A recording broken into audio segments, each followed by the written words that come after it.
나를 말하고 암을 말하다. I am talking, I'm talking.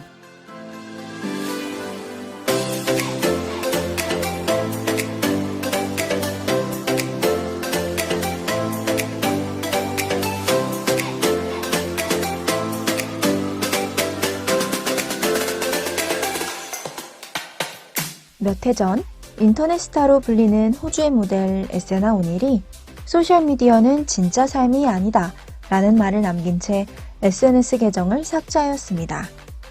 전 세계의 많은 팬들이 그녀의 일상을 구독하고 좋아했기 때문에 큰 충격을 준 사건이었는데요. 이후 그녀는 인터뷰를 통해 소셜미디어 활동으로 발생한 고충을 고백하며 또 한 번의 놀라움을 주었습니다. 그녀는 수많은 팬들의 기대에 부응하기 위해 한 주 동안 약 50시간을 사진 찍는 데에 소비했고, 사람들의 이목을 집중시키기 위해 똑같은 포즈로 100여 장의 사진을 찍어야만 했다고 합니다.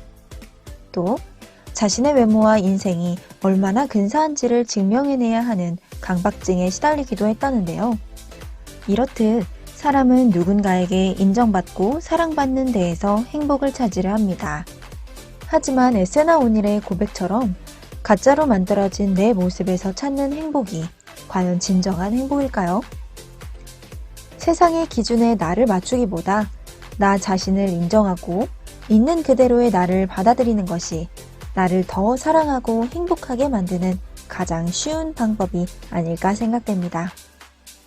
저는 암토킹의 린디입니다.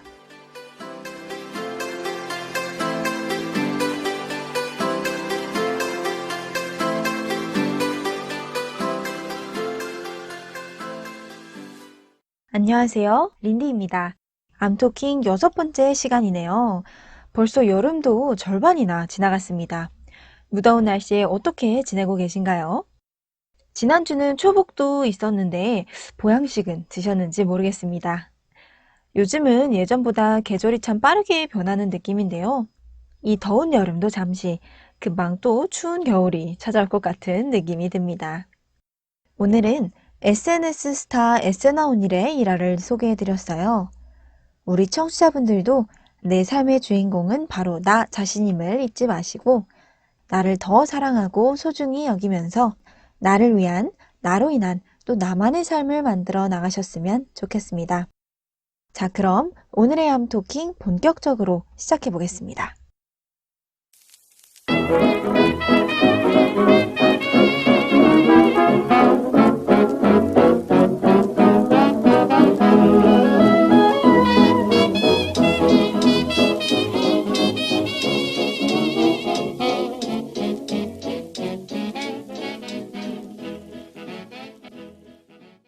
네, 오늘의 초대석 6번째 손님과 함께할 시간인데요. 오늘의 손님, 재생불량성 빈혈 환우이신 복순이님을 모셔보겠습니다. 안녕하세요. 안녕하세요. 저는 30년간 재생불량성 빈혈과 동고동락하고 있는 36살 복순이라고 합니다. 네, 복순이님 반갑습니다. 청취자분들께서 순간 잘못 들었나 하실 것 같아요. 진단이 30년 전이신 거죠? 네, 맞아요. 첫 진단은 1990년도에 받았고 그때 나이가 6살이에요. 네. 그때 상태는 경증에서 중증으로 넘어가는 단계였다고 하세요. 어머니께서. 아, 네네. 6살 참 어린 나이였는데 어떻게 발견하셨나요? 멍도 잘 들고 코피 나면 잘 멈추지 않고 감기도 걸리면 쉽게 낫지 않고 네. 보통 아이들하고 조금 달랐다고 하세요.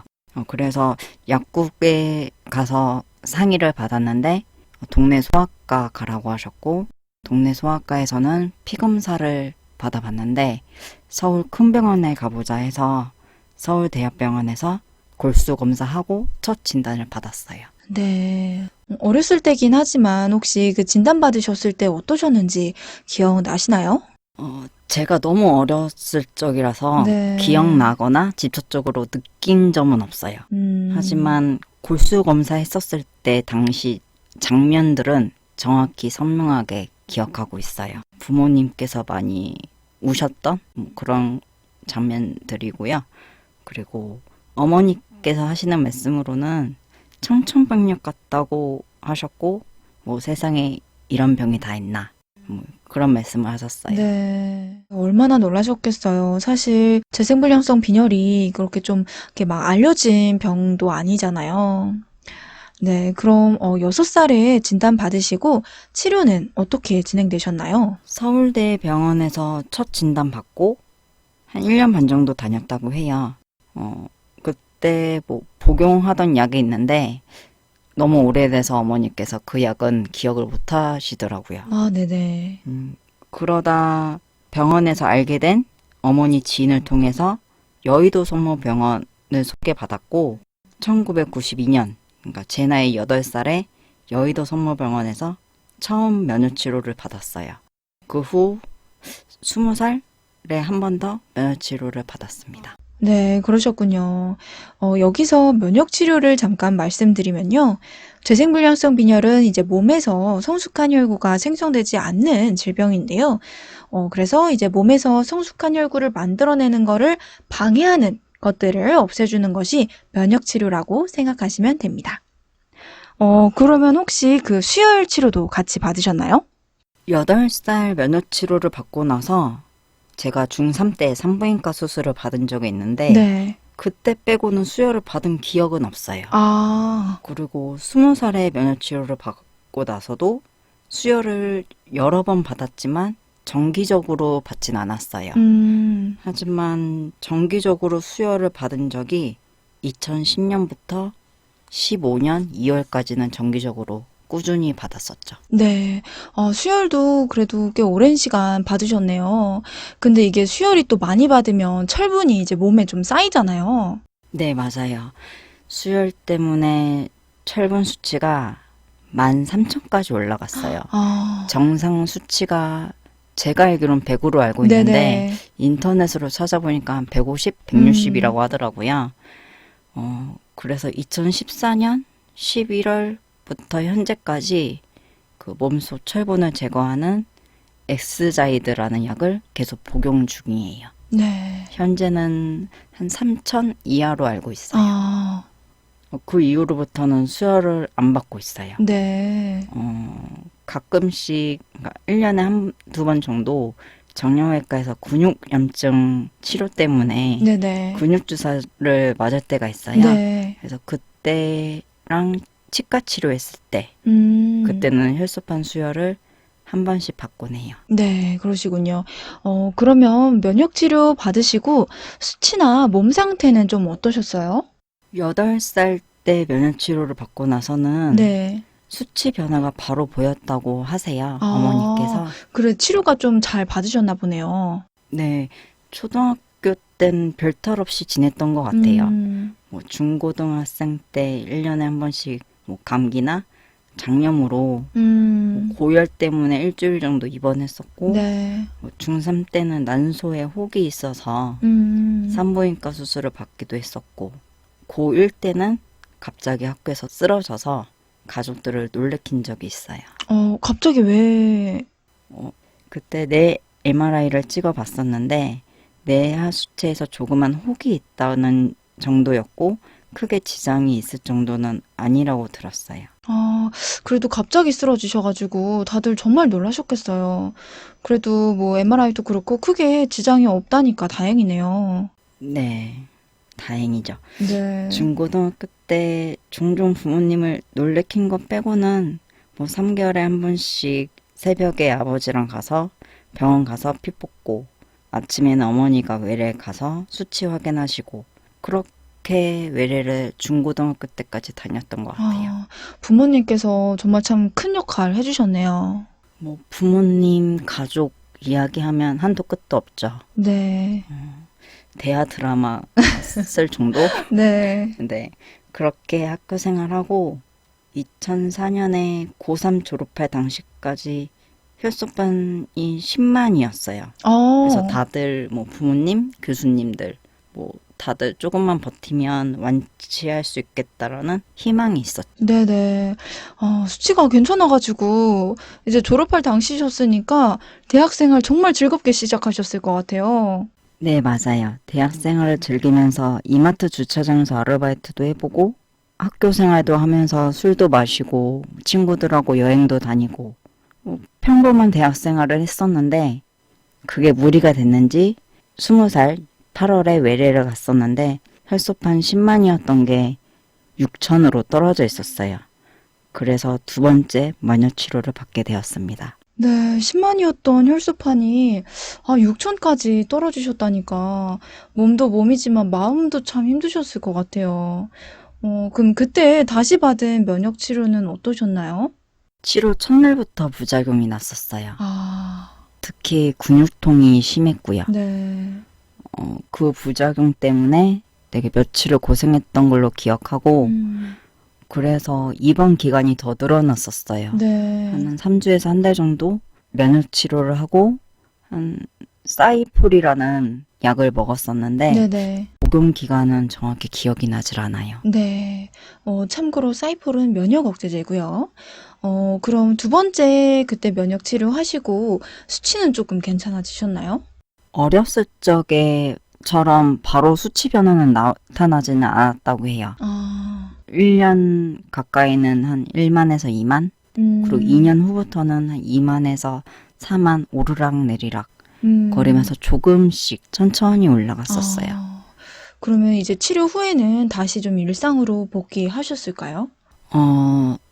태어나자마자 학교 수업을 바로 들었어요. 아, 원래는 휴학을 하는 게 맞았는데 네. 제 고집으로 휴학 안 하고 아, 그냥 학교 생활하면서 지냈었어요. 음, 지금은 그게 제일 후회가 돼요. 아, 차라리 휴학을 하고 치료에 전념을 했으면 어땠을까 하고요. 네.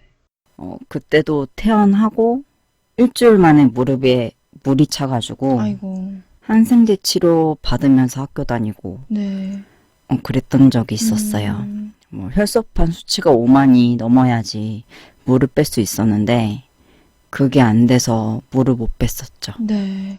이제 혈소판이 낮으면 출혈 위험이 또 커지다 보니까 아무래도 좀 조심스럽죠. 네, 맞아요. 그래서 다리를 움직이면 안 된다고 아, 하셔서 깁스를 풀었다 다시 했다 풀었다 다시 했다 한 1년 고생했던 것 같아요. 그러다가 결국 통증이 너무 심해서 네.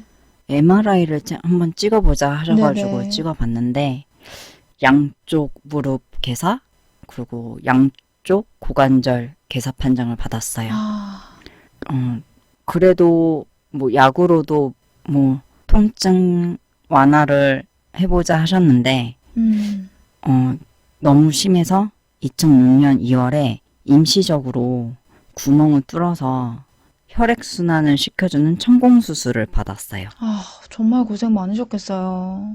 뭐, 근데 증상이 더 심해져서 2년 후에 2008년에 오른쪽 고관절 인공관절 수술을 받게 되었어요. 그러셨군요. 근데 수술하셨으니까 그때는 또 혈액 수치가 괜찮았나요? 아니요. 혈액내과에서 인공관절 수술은 워낙 위험한 수술이기 네. 때문에 쉽게 허락을 해주지 않았어요. 네네. 무조건 혈소판 10만이 넘어야 아. 한다고 하셨거든요. 네. 당시가 한 어느 정도 되셨어요? 그때 당시 혈소판 수치는 7만 정도였던 것 같아요. 2008년 8월부터는 모든 일을 그만두고 네. 12월까지 먹고 자고 집에만 있었어요. 네네.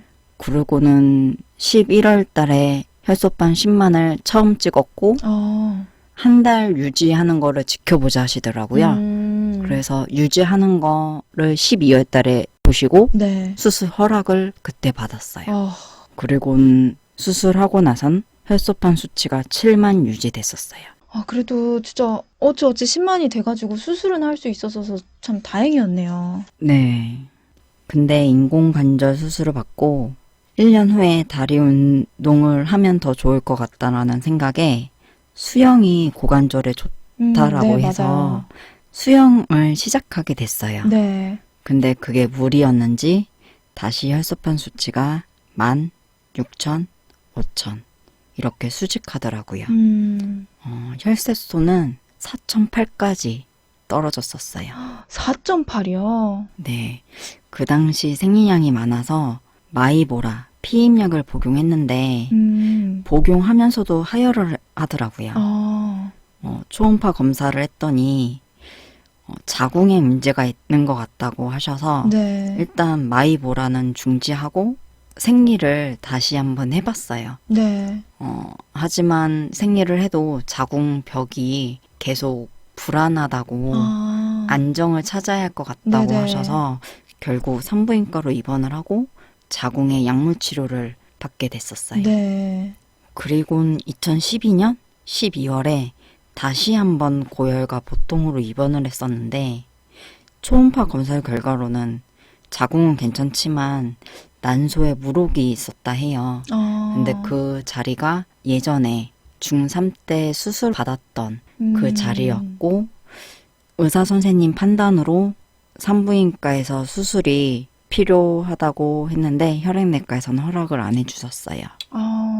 근데 통증도 그렇고 너무 힘드시잖아요. 네, 복통이 너무 심해서 난소 제거 수술을 했었어요. 네. 하루에 한 번 그 마약 진통제 네네네. 그거를 꼭 주사를 맞았었거든요. 통증이 정말 심하셨나 봐요. 네. 근데 수술 후 협착 때문에 신장이 붓고 요관 협착도 생기고 그로 인해 확장수 시술까지 여러 번 받았어요. 네. 뭐 두통도 심하고 그래서 CT를 찍었었는데 뭐 경미하지만 뇌출혈이 있다고 하더라고요. 네. 뭐 신우신염, 결석 뭐 등등. 2012년, 13년은 너무 힘든 한 해였던 것 같아요. 그러게요. 근데 그 재생불량성 비뇨 환우분들 보면은 면역 치료도 하시지만 이식으로도 치료를 조금 많이 하시던데 이식은 혹시 고려를 안 해보셨을까요?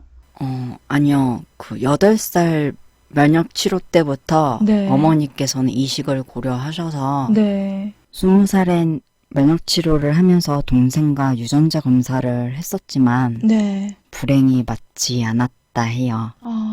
뭐 국내 해외 공여자도 찾아봤지만 네. 현재까지 없습니다. 그리고 제 유전자가 좀 특이하다 해요. 그래서 조금 맞는 분을 찾기가 조금 어려우셨네요. 네. 치료도 그렇고 좀 힘든 상황에 많으셨던 것 같은데 그 상황에 좀 도움 되셨던 게 좀 있으셨나요? 뭐 가족들 도움이 제일 컸죠. 네. 하지만 가족들 얘기하면 제가 대성통곡할 것 네. 같아서요. 가족들 얘기는 안 하고요. 네. 뭐 친구들 도움도 컸지만 네. 현재로는 강아지가 정서적으로 되게 큰 도움이 됐어요. 네, 강아지 키우시는군요. 네네. 다들 강아지 키우면 안 된다고 했었어요. 감염에 취약한 사람이 강아지를 키우면 안 된다고 그쵸, 굽고 아무래도. 말리시더라고요. 네, 면역 떨어져 있으면 혹시 모르니까요. 네. 근데 저는 2012년, 13년 힘든 때를 지나고 나서 뭔가 안정적이고 싶었어요. 네. 그리고 제가 뭐를 책임져야 할 것 같은? 지금 생각해보면 제가 살아야 하는 이유를 만들고 싶었던 것 같아요. 네, 뭔지 알 것 같습니다. 그래서 고민 없이 강아지를 입양하게 됐고 지금도 잘 키우고요. 네. 지금 우리 가족의 분위기 메이커예요. 좋네요. 하루에 한 번씩 강아지 때문에 꼭 산책 나가고 아침 저녁으로 강아지 끼니 챙겨주면서 저도 먹게 되고 네. 도움 많이 돼요. 그러게요. 누군가 이제 돌보려면 또 정성이 필요하니까요. 그러면서 뭔가 의지도 더 생기고 용기도 생기고 그럴 것 같아요. 그리고 라디오도 도움이 된 것 같아요. 라디오요. 네, 컴퓨터로 저 혼자 일을 하다 보니까 네. 라디오를 많이 듣게 되더라고요. 네네. 그러면 뭐 이런 사연 저런 사연을 가지고 있는 사람 얘기를 듣다 보니까 나만 사연 있는 게 아니구나. 그리고 나만 아픈 게 아니구나. 네. 내가 제일 아프다고 징징대면 안 되겠다. 그런 마음이 커진 것 같아요. 네. 근데 뭔가 라디오는 정말 뭔가 TV보다도 힘과 용기를 주는 좀 강력한 매체인 것 같아요. 저희 암토킹도 청취자분들께 그런 역할을 할 수 있었으면 참 좋겠습니다. 앞부분에 산부인과 쪽 이야기도 되게 솔직하게 해주셨어요. 네, 아무래도 재생불량성 빈혈 환우 중에서도 좀 젊은 여성분이시다 보니까 우리 복순이님 경험을 조금 더 듣고 싶으신 청취자분들도 계실 것 같아요. 네. 그 수술 받고 나서 네. 잘 지냈어요. 음, 그런데 저는 이상하게 2016년 1월부터 월경을 안 하더라고요. 아, 혈액내과, 산부인과 모두 검사를 받았는데 네. 모두 정상이었어요. 어, 아무 이상 없다고 네. 하시고요. 뭐 호르몬 수치도 정상이고 음, 뭐 초음파도 깨끗하다 하셨어요. 네. 교수님들께서는 오히려 저한테 걱정하지 말고 출혈이 없는 게 저에게 도움이 될 거라 하셨어요. 뭔가 이제 몸이 조금 이제 나를 도와주는 거였을까요? 글쎄요. 어쨌든 재생불량성 빈혈은 출혈을 막아야 하는데 네. 월경은 어쩔 수 없는 출혈이잖아요. 그쵸. 약으로도 막는 방법밖에 없고요. 네. 저는 저절로 몸이 알아서 멈춰주는 것 같다면서 정 불안하면 3개월에 한 번씩 뭐 초음파 그리고 호르몬 수치 음, 검사를 하면서 지켜보자 하셨어요. 네. 그러면 이제 16년도에 생리가 멈추고, 유지가 쭉 되고 계신 건가요? 아예 멈춘 건 아니었어요. 네. 한 16개월에서 20개월에 한 번씩 생리를 하더라고요. 네. 뭐 우스갯소리로 어머니께서는 너 출산을 몇 번 하니? 라고 하셨어요. 저희 가족이 무거운 분위기를 되게 싫어해서 네. 네. 뭐 자궁 난소에 아무 이상 없었고 그래서 그래서 혈소판 2만 넘었을 때 혈액내과 교수님에게 넌지시 물어봤었어요. 네. 생리를 시작해도 되겠냐고. 음, 약으로 조절해서 생리를 시작하고 싶다고 했거든요. 교수님께서는 뭐라고 하시던가요? 교수님께서는 수치를 더 올리고 시작하자 하더라고요. 2019년에 혈소판 수치가 한 32,000에서 37,000까지 네. 계속 꾸준히 오르고 있는 상태여가지고 네네. 37,000을 유지하는 거 보시고 아직 생리 안 하면 산부인과랑 상의해서 생리를 시작해 보는 건 어떻겠냐고. 그래서 산부인과 매를 잡고 지금도 약을 먹으면서 생리를 하고 있어요. 그래도 이제 약으로 조절이 되신다니까 정말 다행이네요. 네, 지금까지 복순이님의 30년 투병 이야기를 청해봤는데요. 중간중간 조금씩 언급되기도 했지만, 그래도 치료 중에 겪은 부작용이나 후유증 이야기를 조금 더 해보면 좋을 것 같아요. 네, 8살 면역 치료 후에 산디문, 지금은 사이폴이라는 약을 복용했고요. 그 약을 복용하면서 담호증, 뭐 목소리 변화 등이 왔었어요. 네. 약을 끊고 나니까 담호증은 없어졌지만 변화된 목소리는 어쩔 수 없더라고요. 그래서 그것 때문에 뭐 초등학교 때는 많이 놀림을 받았지만 네. 현재는 이 목소리가 저의 장점, 뭐 트레이드 마크라고 해야 되나요? 뭐 그렇게 됐어요. 그리고 나서 20살 면역 치료할 때도 뭐 똑같이 담호증 그리고 붓기가 있었지만 약을 끊으니까 다 없어졌어요. 네. 담호증이랑 뭐 목소리 변화도 있으셨고 면역 억제제 부작용이 조금 있으셨네요. 네. 수혈 치료할 때는 괜찮으셨나요? 수혈 부작용이 굉장히 심했어요.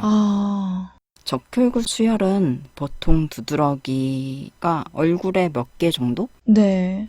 그 정도 나서 뭐 부작용 주사를 맞으면 다시 없어지는. 네네. 그래서 괜찮았는데 혈소판 수혈은 굉장히 심했어요. 뭐 두드러기는 기본이고 심할 때는 호흡곤란까지 한 3번 정도 왔었어요. 보통 이제 수혈 전에 부작용 예방 주사도 주시고 할 텐데 호흡곤란까지 왔으면 부작용이 정말 심하셨네요. 네, 전 좀 심했어요.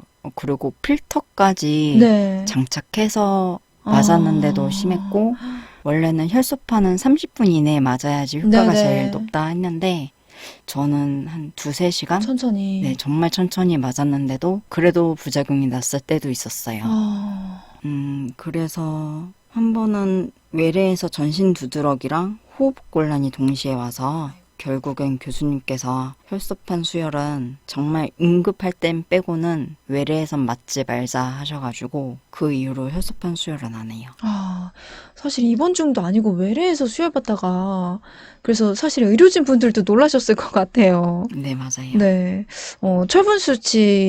철분이 좀 쌓여서 엑스자이드도 복용 중이라고 하셨죠? 네네. 2010년 철분 수치가 1000일 때 처음 먹었었는데, 네. 역시 고열하고 전신 두드러기가 아, 너무 심해서 네. 병원 응급실까지 가서 치료를 받은 적이 있어요. 그땐 하루가 지나도 두드러기 자국이 없어지지 않아서 굉장히 고생했던 적이 있었어요. 네. 그리고 몇 개월 지나서 S자이드 용량을 줄여서 다시 한번 복용했지만 역시나 열이랑 두드러기가 나서 바로 복용 중지를 했었어요. 네. 근데 철분 수치가 만을 넘다 보니까 다른 장기나 뭐 당뇨 위험성이 있다 하셔서 네. 교수님께서 조심스레 물어보더라고요. 다시 복용하겠냐고. 그럴 것이 2번이나 부작용이 있어서 저도 걱정스러운 마음이었거든요. 그쵸. 근데 이게 또 수치 때문에 안 먹을 수도 없고, 근데 먹자니까 또 부작용이 너무 심하고. 맞아요. 수혈은 계속 해야 하는데 철분 수치는 계속 오를 테고 네. 철분이 오르면 부작용이 심하다고 하시고 할 수 있는 방법으로는 S자이드 복용밖에 없었어요. 그래서 결국 어떻게 하셨어요? 결국 정말 애기들이 먹는 저 용량부터 시작해서 네. 지금은 500mg 세알 먹고 있습니다. 네. 물론 지금도 500mg 세알을 일주일 이상 먹으면 두통하고 미식거림이 있어요. 그래서 교수님하고 복용 방법을 상의 끝에 알려주신 방법으로 복용하고 있습니다. 정말 끝없는 싸움이네요. 그래도 앞으로도 좀 잘 이겨내셨으면 좋겠습니다. 분위기를 조금 바꿔서요. 워낙 어린 시절부터 투병하셔서 뭔가 기억에 남는 에피소드들도 조금 있으실 것 같아요. 네, 워낙 길다 보니까 네. 기억나는 게 몇 가지 있죠. 좀 들려주실 수 있으세요? 입원 중이었던 일이에요. 네. 이때가 아마 2010년도 산부인과 입원했을 네. 때인데 친구가 먹을 것을 바리바리 싸들고 왔더라고요. 네네.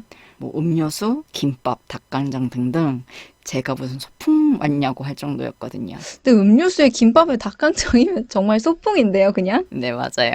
근데 친구가 하필 종이컵을 안 사왔다는 거예요.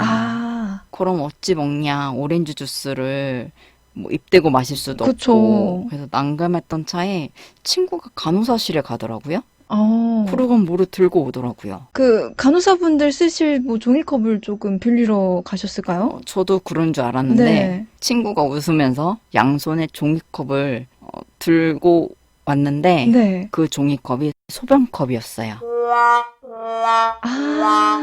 네. 네, 그때 전 난생 처음 소변컵에 오렌지 주스를 따라 마셨답니다. 색깔도 비슷해서 먹으면서도 찝찝했어요. 아니, 그 소변컵을, 물론 그 눈금이나 뭐 이런 게 없으면 사실 그냥 종이컵 같긴 하거든요. 네. 근데 이거라도 쓰라고 주신 우리 간호사 선생님도 또 그거라도 받아온 친구분도 참, 네, 귀여우시네요. 너무 재밌는데요. 또 다른 에피소드도 있으세요? 이거는 웃기진 않지만, 네. 그때가 중학생 때? 고등학생 때? 그러니까 어렸을 적에 네. 아마 감기나 장염으로 입원했을 때일 거예요. 항상 입원하면 부르는 중학교 친구 2명이 있었어요. 네. 그때도 입원했으니까 어김없이 그 친구들한테 연락을 해서 병문안 와라 해서 왔죠, 친구들은. 네. 근데 저를 보고 라이롱 환자라면서 자기네들은 시험을 봐서 노초가 됐다며 네. 제가 누워있는 환자 침대를 점령을 하더라고요. 아이고. 저는 보호자 침대로 내려앉아 있었어요. 네. 근데 딱 간호사 선생님한테 걸려서 친구들이 혼쭐 났던 기억이 있습니다. 친구분들이 너무 유쾌하신데요? 네, 뭐 다른 친구가 또 있긴 한데 네. 그 친구가 병문안으로 온다고 했었을 때 네네. 그때 당시 제가 너무 초밥이 먹고 싶었던 거예요. 네. 그래서 친구한테 초밥을 배달시켜 놓고 병실 뭐 사생활 보호로 커튼 치잖아요. 그쵸. 커튼을 치고 친구는 환자 밥을 주고 저 혼자 그 초밥을 먹었던 기억이 있어요. 근데 초밥 날거라 조금 위험한데요. 네, 위험해요. 그때 당시 백혈구 수치가 600이었어요. 600이요? Oh. 혼나 마땅하죠. 상상할 수 없는 일이었는데 하필 그때 혈압 체크하러 간호사 선생님께서 오셨어요. 네. 오늘 백혈구 수치가 1000 미만인데 초밥 먹으면 안 된다고. 그쵸. 그래서 네, 오늘만 먹고 다시는 안 먹을게요 했던, 땀 삐질삐질 흘렸던, 그리고 눈초리를 받았던 기억이 있습니다. 이거는 눈초리로 그쳐서 다행인데요. 이거 뭐 교수님 노티 들어가고 뭐, 아, 위험한데. 네. 아, 지금 느낌이 뭔가 에피소드가 화수분처럼 나올 것 같지만, 아, 시간 관계상 짧고 굵게 여기까지만 듣도록 하겠습니다. 에피소드 들어보니까 친구분들도 참 곁에서 큰 힘 되어주신 것 같아요. 근데 그 외에도 뭔가 투병하시면서 힘이 되었던 말이라던가 뭐 기억에 조금 남는 말 이런 거 있으실까요? 지금은 돌아가셨지만 큰 외삼촌께서 하셨던 말씀이 있어요. 네. 행복한 사람이 되라고. 아, 뭐를 하든 너가 행복해하면 된다고. 네. 너무 따뜻한 말씀이네요. 사실 결국 나의 행복이 가장 중요하잖아요. 네, 맞아요. 지금 직장 생활은 하고 있지 않아요. 네. 제 나름 재택근무하면서 그냥 쉬고 싶을 때 쉬고 먹고 싶으면 먹고 뭐 여행 다니고 싶으면 여행 다니고 네. 그렇게 지내고 있어요. 제일 중요한 거는 상사 눈치 안 보면서 병원에 다니는 게 네. 제일 좋더라고요. 네. 뭐 어느 순간 친구들이 저를 부러워하고 있더라고요. 네. 근데 그래도 뭔가, 아, 내가 좀 진단을 받지 않았으면 이루었을 꿈이라던가 목표 이런 것도 있으셨을 것 같아요. 그쵸. 솔직히 병명 때문에 포기한 거는 꿈이죠. 네. 수자원 공사에 들어가는 게 꿈이었고 뭐 실험하는 게 제 꿈이었어요. 아, 근데 20대 건강 악화되는 바람에 그 꿈을 이루지 못했죠. 네. 참 속상해요. 그것 때문에 운 적도 많아요. 네. 근데 그때마다 어머니는 건강이라 하셨어요. 음, 참 그걸 받아들인 게 그때 많이 힘들었던 것 같아요. 제가 잃은 것만 생각하면 끝도 없잖아요. 헤어나오지 못할 것 같아서 네. 힘든 생각은 잘 안 해요. 네. 그래서 조금만 우울하다 싶으면 여행 가요. 아, 카메라 들고 국내 어디든 그게 제일 제 행복인 것 같아요. 평일에 어떤 이가 갑작스럽게 여행을 갈 수 있겠어요. 그쵸. 회사에다 월차를 내야 할 것이고 학교를 다니면 출석 걱정을 해야 할 것이고 나만이 누릴 수 있는 거라고 생각하면 참 좋더라고요. 네. 아, 참 긍정적으로 생각하시네요. 투병하면서 초긍정적으로 바뀌었어요. 아, 좋은 생각을 하지 않으면 진짜 지하 끝까지 우울해지기 때문에 제 네. 성격상 정말 일부러라도 초긍정적인 생각만 해요. 근데 이게 일부러라도 긍정적인 생각을 하는 게 확실히 도움이 조금 된다고 하더라고요. 네. 그러면 지금은 어떻게 지내고 계신가요? 다들 그러시겠지만 지금 코로나 때문에 멀리 외출은 자제하고 있어요. 네. 6월 초에 제가 감기 증세가 있어서 네. 점점 심해지더라고요. 약을 먹어도 잘 낫지를 네네. 않고. 근데 증상이 코로나 증상하고 너무 유사한 거예요. 근데 다행히 열은 없었어요. 아, 네. 그래도 무증상이라는 게 있어서 그쵸. 되게 설마 하고 있었는데 6월 중순부터 약속들이 잡혀 있는 거예요. 네네. 그래서 결국 코로나 검사를 받고 약속에 가려고 네. 그래서 검사를 받았는데 다행히 음성 판정 받았어요. 그래서 다행이네요. 마음 편히 약속에 나갔던 적이 있었죠. 네. 아, 지금 코로나 때문에 우리 환우분들이 뭔가 열이 조금 나거나 해도 괜히 좀 불안하잖아요, 사실. 네네. 그래서 검사를 예방적으로 많이 하시더라고요. 네, 그게 마음이 편하죠. 그쵸. 저도 그래서 음성 판정 받고 마음 편히 약속에 나갔었고요. 네. 감기 증세가 계속 있어서 음, 그냥 그 다음날 음성 판정지를 받고 네. 서울성모병원 가서 선별진료소 가서 먼저 진료를 받고 아, 외래를 받습니다. 네. 아마 올해는 코로나 때문에 계속 집에만 있을 것 같아요. 여행도 다니지 못할 것 같고 이미 3월에 예정이었던 여행 하나를 취소시켰거든요. 네, 아쉽지만 어쩔 수 없죠. 대신 하루에 한 번씩 강아지랑 산책하고 지내고 있어요. 요즘 많이 후덥지근하잖아요. 그렇죠. 다들 더위 조심하세요. 네, 요즘 정말 너무 더워요. 네. 더위 얘기가 나와서 말인데요. 오랜 시간 투병하셨으니까 뭔가 복순이님만의 관리법? 이런 거 있으실 것 같아요. 뭐 먹는 거라던가 운동이라던가 이런 거요. 아까도 말씀드렸다시피 백혈구 600이었 때도 저는 초밥을 먹었잖아요. 네. 저는 먹고 싶을 때 다 먹어요. 수치 상관없이. 네. 참 의료진에겐 죄송하지만 뭐 비트가 좋다, 연근이 좋다, 뭐 샐러드가 좋다, 뭐 이게 좋다, 저게 좋다 해서 다 먹었는데 네. 딱히 먹고 좋아진 건 없더라고요. 아, 그래서 뭐 햄버거 먹고 싶을 땐 햄버거 먹고 김치찌개 먹고 싶으면 김치찌개 먹고 네. 회, 초밥이 땡기면 먹어요. 여름은 좀 조심히 하죠. 그쵸. 여름은 조금 조심하는 게 좋죠. 근데 오히려 먹는 거에 너무 스트레스 받지 않는 것도 하나의 방법일 수 있을 것 같아요. 그래도 우리 청취자분들 면역력 떨어지셨을 때 가능하면 익힌 음식으로 네, 드셨으면 좋겠다는 개인적인 바람입니다. 네, 저도 바람입니다. 네. 호중구 600일 때 회 드시면 안 돼요. 네, 꼭 드시면 안 돼요. 네, 드시면 안 됩니다. 그럼 혹시 운동은 뭐 따로 하시는 거 있으세요? 운동은 제가 가격한 운동을 좀 좋아하는 편이더라고요. 아. 암벽 등반, 뭐 테니스, 아, 뭐 그런 거. 네. 꿈의 운동이죠. 아. 그래서 요즘은 그냥 네. 강아지랑 산책, 그리고 친구들이랑 1년에 한두 번 등산? 아, 네. 근데 제가 체중이 10kg 이상 쪄가지고 네. 자전거 타기 정도는 해야 할 것 같아요. 그래도 이제 강아지가 있으니까 강아지는 또 산책을 시켜줘야 되잖아요. 네네. 그렇게 강아지 때문이라도 운동을 하게 되니까 되게 좋은 것 같아요. 그럼 또 혹시 뭐 다른 관리법도 있으신가요? 마음가짐? 음, 그게 제일 중요한 것 같아요. 네. 살고 싶다? 너무 너무 억울했어요. 네. 저 혼자 이러고 있는 게. 병원 가서 남의 피 맞고 집에 와서 쉬다 다시 하루 이틀 지나서 외래일에 다시 가서 피 맞고 부작용 나면 힘들어하고. 네. 근데 친구들은 진짜 생활하면서 결혼도 하고 출산도 하고 나름 잘 살고 있는 것 같았거든요.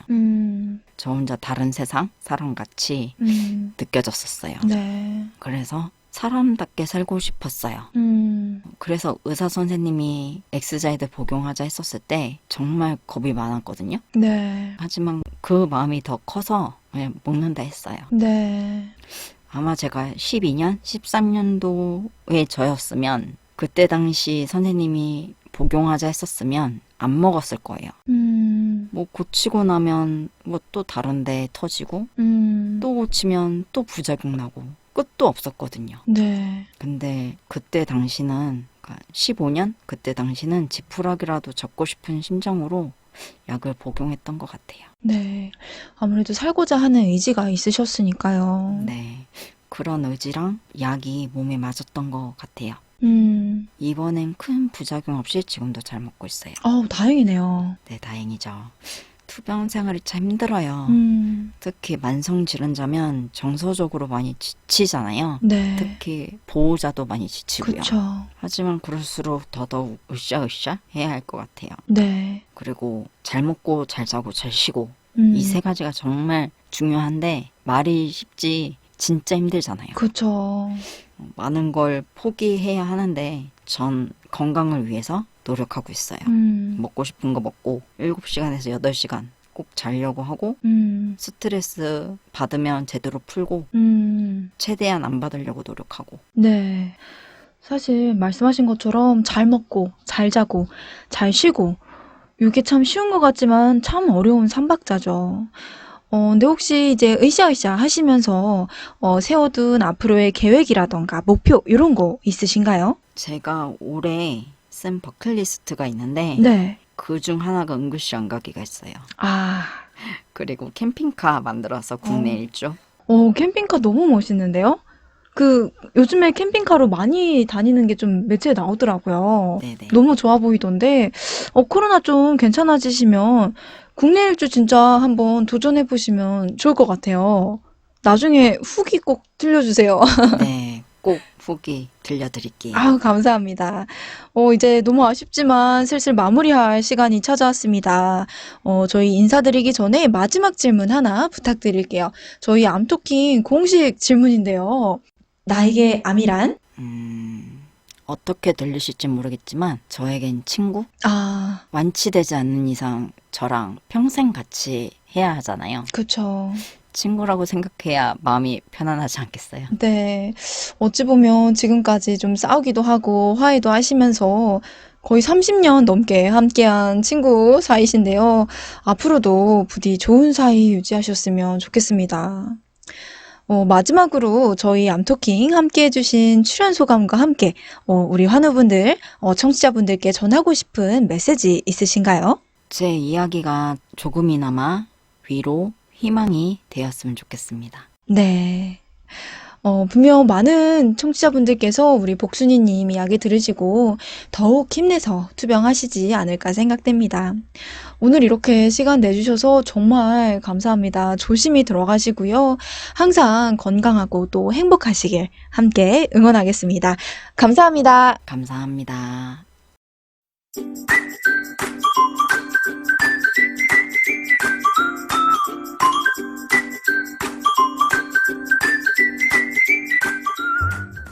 이번 코너는 건강한 식생활을 위한 영양 Q&A 시간입니다.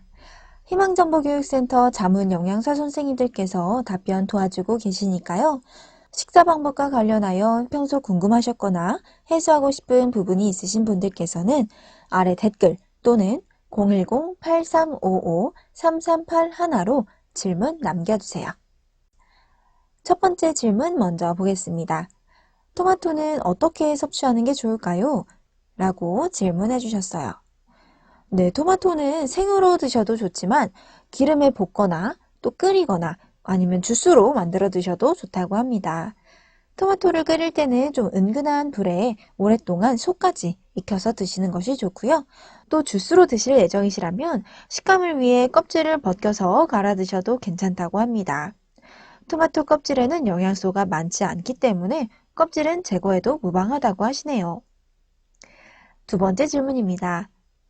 토마토, 바나나, 아보카도는 어떻게 골라 먹는 게 좋을까요? 라고 해주셨어요. 우선 토마토는 완전 빨간색일 때, 그리고 바나나는 노란색과 갈색이 반반일 때, 또 아보카도는 초록색이 진하고 눌렀을 때 말캉한 느낌이 있으면 먹기 좋게 익은 상태라고 합니다.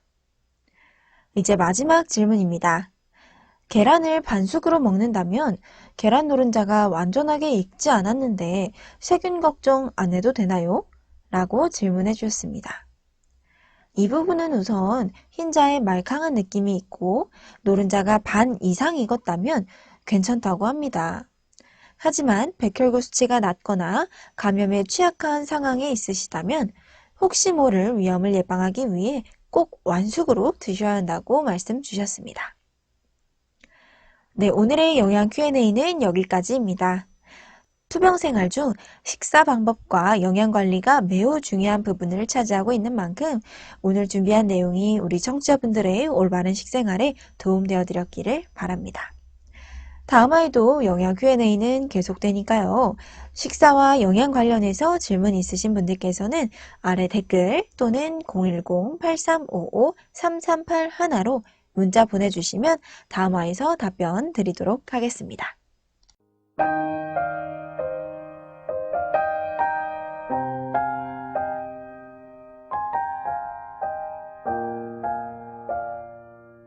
오늘의 시 제목 혼자서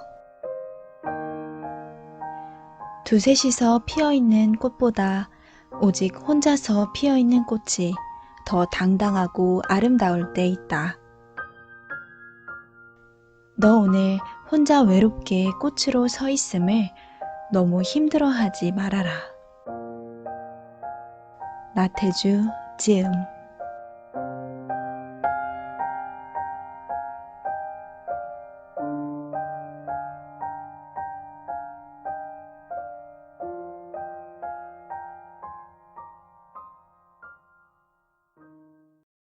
네, 오늘의 암토킹 벌써 마무리할 시간이 찾아왔습니다. 오늘은 재생불량성 빈혈 환우이신 복순이 님을 모시고 이야기 나눠보았는데요.